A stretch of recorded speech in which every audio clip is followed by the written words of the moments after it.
Mediocrity. Noun. The quality or state of being mediocre. In the realms of consumable media, there has always been mediocre content. TV, books, music, video games.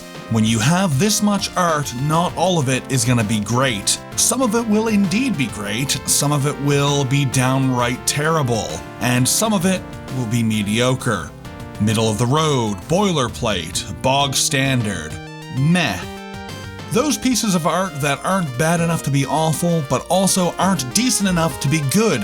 Light Crusader is the definition of a video game that's mediocre. I first played this game back when it was released in 1995. I was 13 years old. I loved Sega, and I loved RPGs of any and all flavors. I had been playing RPGs since I was 9 years old. Yes, I was still a baby, but that was 4 years of playing Phantasy Stars, Final Fantasies, and Dragon Warriors. So, we rented Light Crusader for the weekend, and it was okay.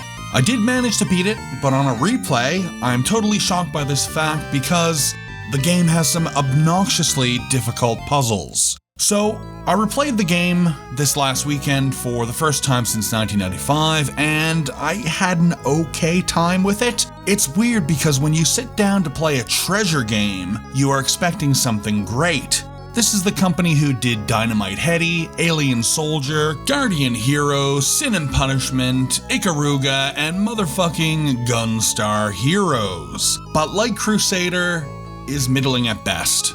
It's like hanging a bootleg photo of Mickey Mouse next to the Mona Lisa. Why the fuck am I playing this? I could be playing A Link to the Past. So you play as David.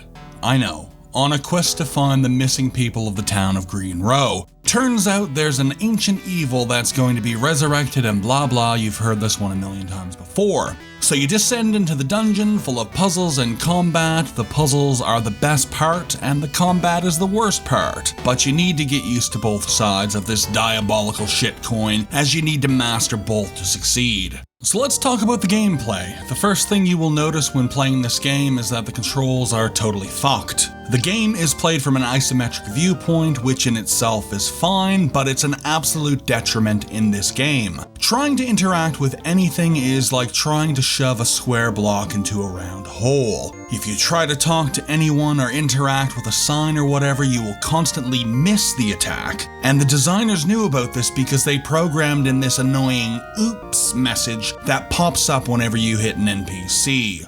This issue with alignment also greatly affects the combat. Firstly, you need to get incredibly close to the enemy to hit them with your sword. Your sword swing is terrible. You swing it in a huge arc, but the swing is incredibly shallow. You need to get close to an enemy to hit them with a sword, but you are constantly taking hits. The combination of awkward controls and a short attack range makes this game an immense chore to finish. Might as well get a broom, you'll enjoy house chores more than the combat in this game. You have two types of jump attacks, but I never found a successful way to perform either of them.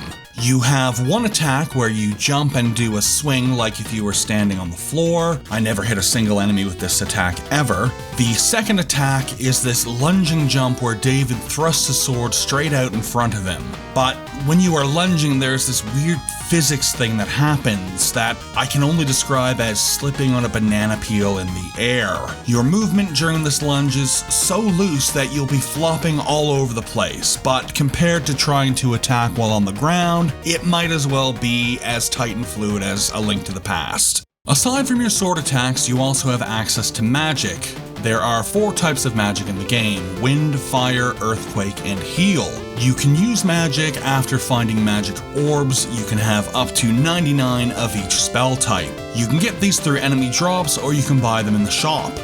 The magic system is fun because you can do all of these really interesting combinations of them. You can combine 2, 3, or even all 4 magic types, and each combination gives you a different spell. This gives you a lot of different spells to play around with. Some are attack spells, some are healing spells, some are protection spells. It's legitimately great, really fun. The game's graphics are fine. Everything looks alright, everything is functional. It's a middling action RPG on the Genesis. What were you expecting, Rembrandt? Enemy designs are okay, lots of slimes, goblins, and skeletons, you know, the typical fantasy fodder. The dungeon is designed pretty well, I'll admit to that. There are loads of puzzle rooms, mini-boss rooms, confusing corridors, and lots to explore. You can find loads of hidden stuff, treasure chests, equipment upgrades, potions, food, and some other fun items. Now, Light Crusader's music is fucking top-notch. It's written by Japanese musician, singer, lyricist, and composer Aki Hata. Her writing credits are absolutely incredible, ranging from video games including Rocket Knight Adventures, Dynamite Headdy, and Basujo Senshi Sailor Moon for the Mega Drive. She's also done the soundtracks for anime like Azumanga Daioh, The Melancholy of Haruhi Suzumiya, and Lucky Star. And on top of all of this, she's got her own solo music career. Seriously, she's an absolute legend. And Light Crusader is part of that legacy.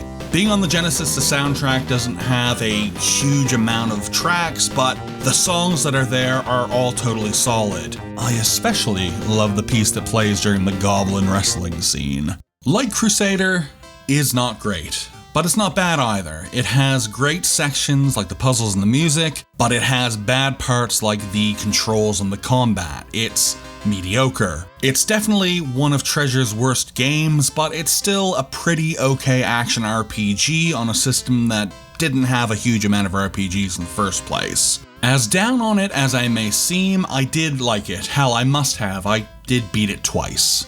For RPG Fortress, I'm Richard. Thank you for watching. Don't forget to hug a cat. And check out Ko-fi.com/RPG Fortress if you'd like to make a one-time donation to help fund the channel. We'll see you next time. Goodbye.